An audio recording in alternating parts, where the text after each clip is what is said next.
We're encountering and encamping. That's right, it's Wild Assent from Lazy Squire Games.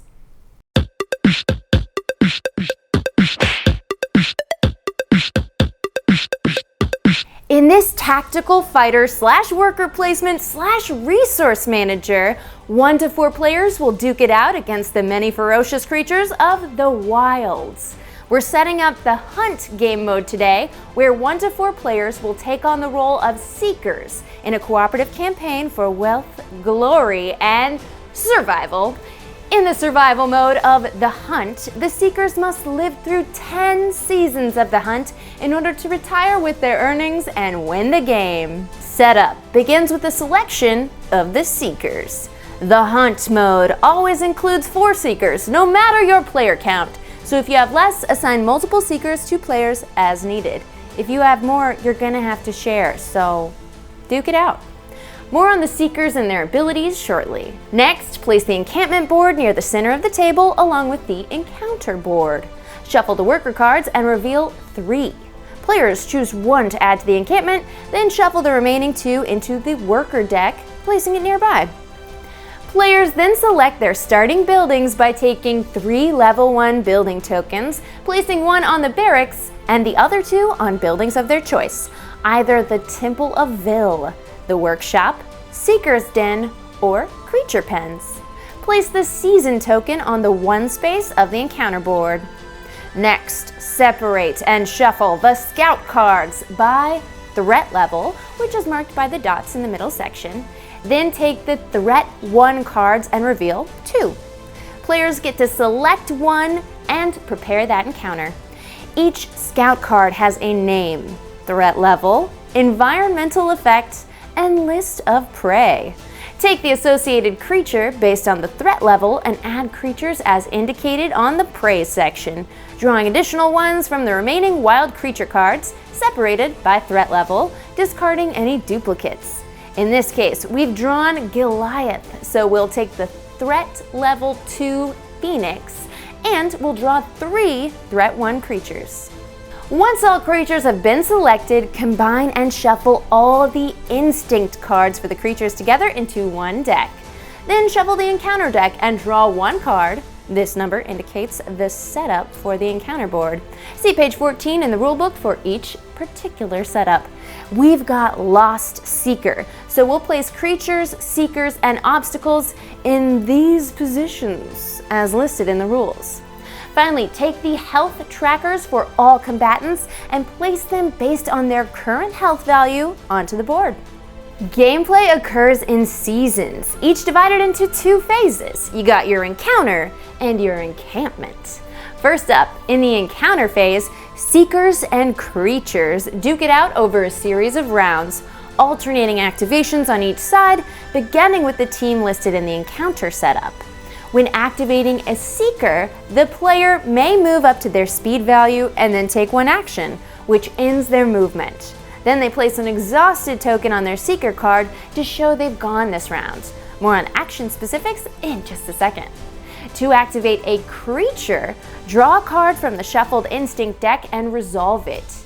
Each instinct card has an associated creature, a target for their action, a movement value, sometimes separated by threat, and an action.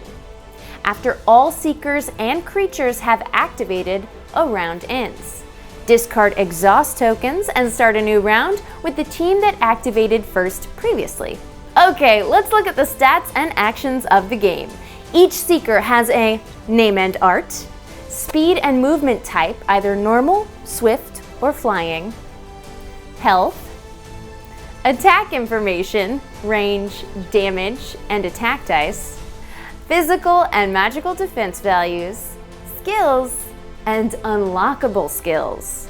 On their activation, a seeker may move up to their speed and take an action. Movement spaces are known as fields, and the alignment of a mini indicates which direction it's facing.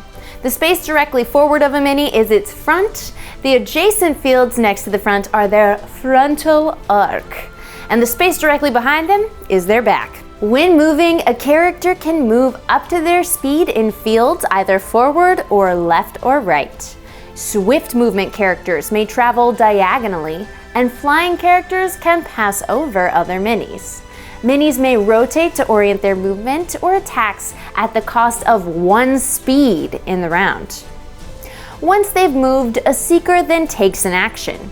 This is generally either a basic attack, a skill, or activating an equipment item. After the seeker takes their action, their turn ends. Place an exhaust token on their card and resolve a creature activation. To do so, reveal an instinct card from the deck.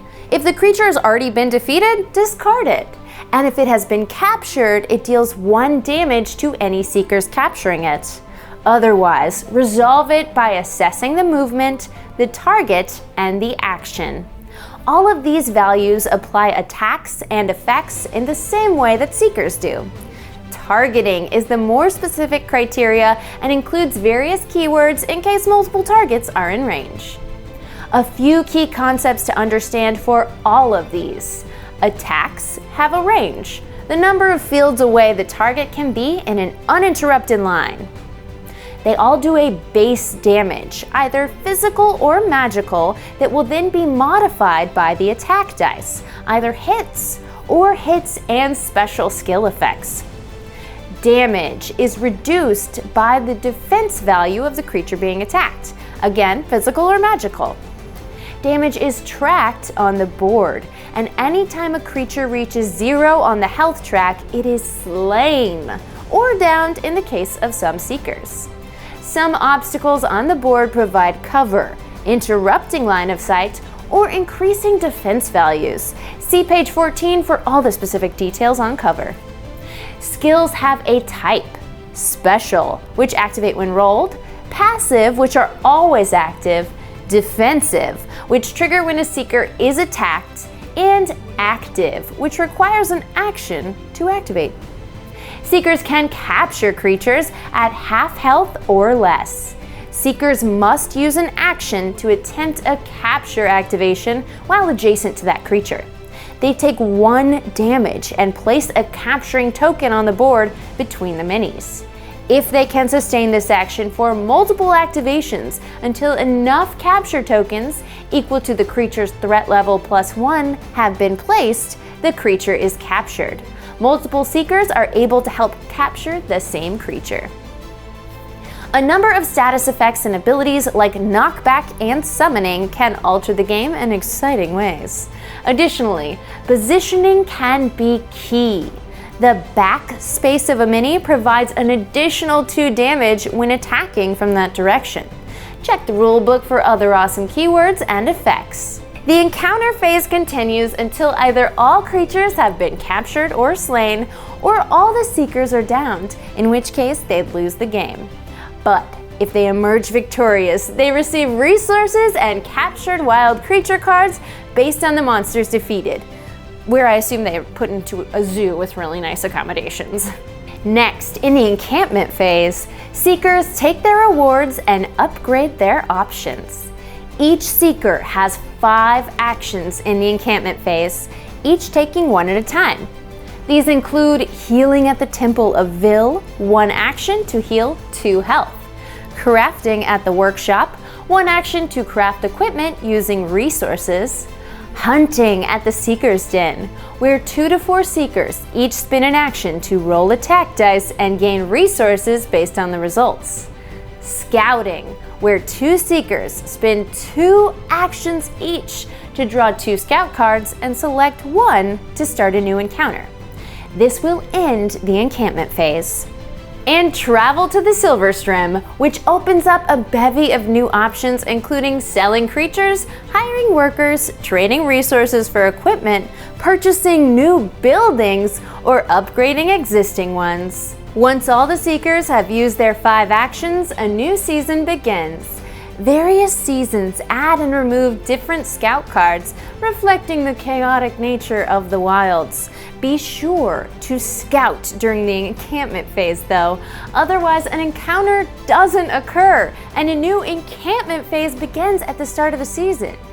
This is known as a derelict encampment, and if left in such a state for 2 seasons, they will suffer from an attack. This triggers an encounter and possibly destroys a building or a worker.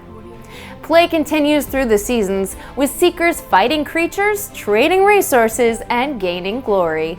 On seasons 3, 5, and 8, Seekers gain renown and some bonus rewards. If the team can survive 10 seasons, including a final encounter, without all players falling in battle at once, they win the game. And that's the basics of Wild Assent. Specific rules for encampment actions and skills are all listed in the rulebook. Additionally, the new expansion is now up on Kickstarter. You can check it out by following the link in the description below. Alright friends, I'm Becca Scott and thank you so much for watching this video. You've been a wild audience. If you enjoyed it, please hit the like and subscribe buttons and check out all our other content right here on Good Time Society. We'll see you around.